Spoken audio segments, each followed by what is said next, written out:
Alright, so one of the most popular videos on my channel by far is my learning how to shuffle in a week video, which I made around 2 years ago, but I thought now would be the perfect time for you guys to learn as well because Coachella as well as all of the other summer festivals are canceled, but that does not mean the party has to stop. You can have your own summer shuffle party with your friends on FaceTime and just have a good time. Also, it is an awesome at-home workout for those of you guys who are sick and tired of fucking jump squats and push-ups. Try shuffling for 20 minutes because I promise you, you are gonna break a sweat. And I think it's just something fun we can all just try out without having to invest any money into things. Now just keep in mind that I am not a pro whatsoever, but here's a quick recap of my shuffle journey. Okay.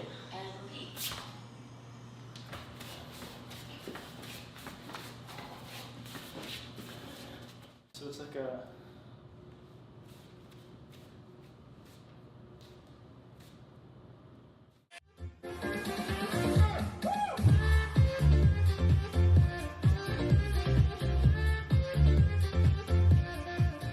So yeah, I definitely improved, but honestly, after that 1 week challenge, it's not like I actively set out to practice a certain amount per day. I kind of just shuffled when I had time, when I was like waiting for the food to be done in the microwave or when I was brushing my teeth. And I think shuffling is kind of like learning how to ride a bike. Like once you get it and once you learn, you kind of just don't forget it. And you just kind of do it whenever. So today I'm going to be sharing with you guys how I learned how to shuffle in a week and some of the tips that I personally picked up and the tips that helped me because I learned from YouTube as well, because I also realized that maybe not everyone wants to try and learn how to do the handstand in 24 hours. So the first thing you're gonna have to learn is the running man, and this is probably what's gonna take the bulk of your time, at least it did for me, just to get the steps right. Essentially, you wanna imagine that there are 3 separate lines and you are alternating your feet in a staggered stance. So one of your feet is going from 1, 2, 3, 1, 2, 3, but the other one is going from 1 hop 3. But the tricky part is that the feet are alternating as you're doing this. So yeah, just really take your time learning the running man because it is one of like the foundation steps that you do need to learn. I think it's like takes up the bulk of shuffling, cutting shapes, whatever you want to call it. All right, so starting with the running man, get in your staggered stance, and then you're just gonna alternate. I'm gonna be terrible at explaining, but take it nice and slow. Notice how my feet are shifting through the positions. 1, 2, 3.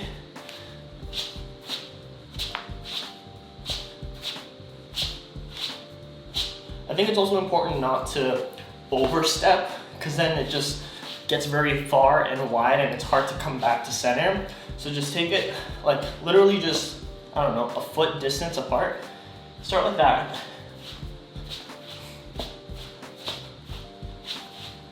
And then just speed it up once you get more comfortable. Once again, nice and slow.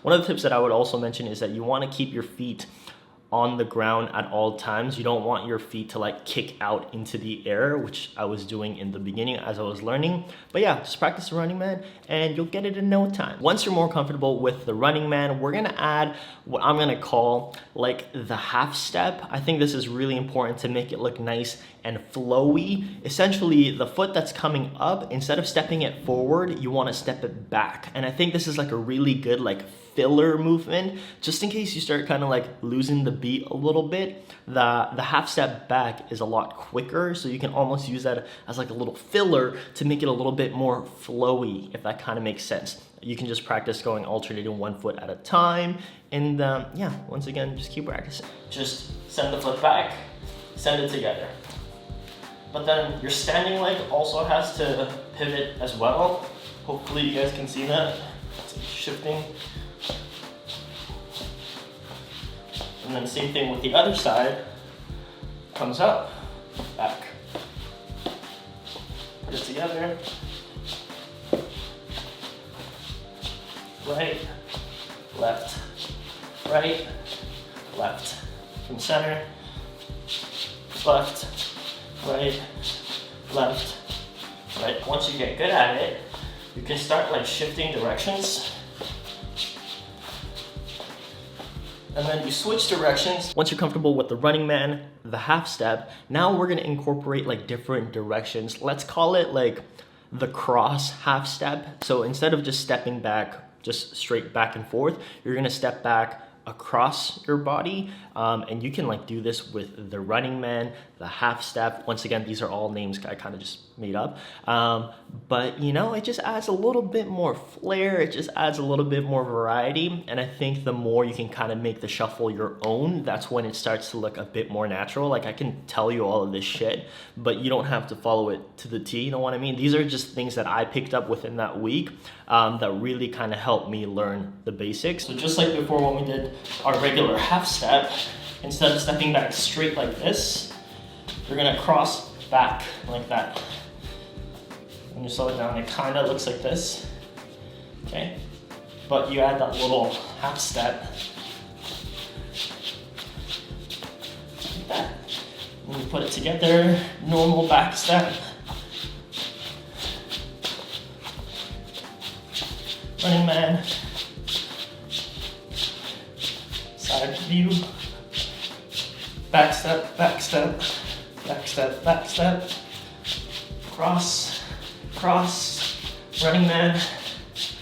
And the last thing I'm gonna mention today is what I personally like to call the twisty leg shit. Now, I'm sure there's like an official name for it, but essentially you wanna do a twisty leg shit while making it look like you wanna go pee. Oh, I have to go pee. No, I don't. I have to go pee. No, I don't. So this was like one leg, that's always like the stance leg. I gotta go pee. No, I don't. I gotta go pee. No, I don't. And then you can do the same with the other one. Gotta go pee. No, I don't. Gotta go pee. No, I don't. We're shifting forward and back. And then you can alternate like the stance legs. Okay. So if I was staying on my right, it would look like this.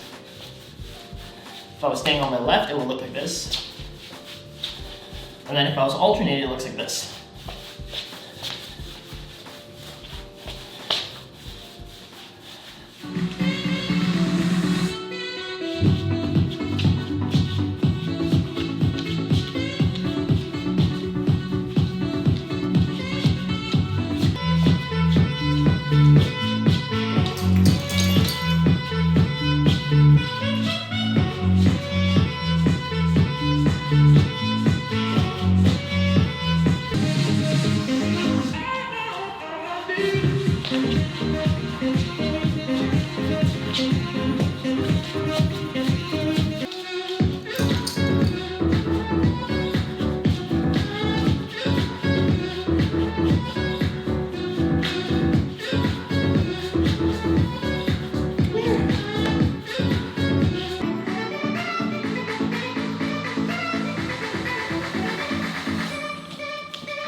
Few other things to keep in mind. You want to shuffle to music that actually like gets you moving a little bit and you want to dance to. Also, when it comes to your hands, I still don't know what I am doing with my hands, which is pretty much the story of my life. But I find that, you know, I just kind of like, you know, do this, do this, do this, and just kind of move them around. Do whatever, you know, feels natural for you. I don't know if there's like an actual like hand movement you're supposed to do with each of the steps. I don't know, but at the end of the day, you just gotta make it your own movement, do what feels comfortable. For me, I just like, you know, pump it. It's pretty much when I eat good food, I just do this shit anyways. Oh my goodness. And the last thing I want to say is that you just want to practice everywhere. Like I mentioned, brushing your teeth, waiting for your food in the microwave, just practice shuffling. And if you find that, you know, morning yoga really makes you feel alive in the morning, try shuffling for 5 minutes first thing in the morning, put some bumping music on, and trust me, it's a good way to get your, you know, just the vibes up, positive vibes, because at shitty times like this, I feel like we all need a little bit more shuffling in our lives. Put your headphones on, blast some music, and shuffle for like 5 minutes to start your day. And I promise you, it's gonna get your shit moving. Like literally, your shit is gonna move. through your large intestines. Anyway, that's enough. So yeah guys, shuffling is an unreal at-home workout. Try it out, let me know how it goes. Other than that, hopefully you guys enjoyed this video. If you did, give it a thumbs up, share it with your friends and family, and tag me in your shuffle stories on Instagram at JustJoeLee. Other than that, that's pretty much it. Hope you guys have a great day, and remember to be less shitty. Thanks guys.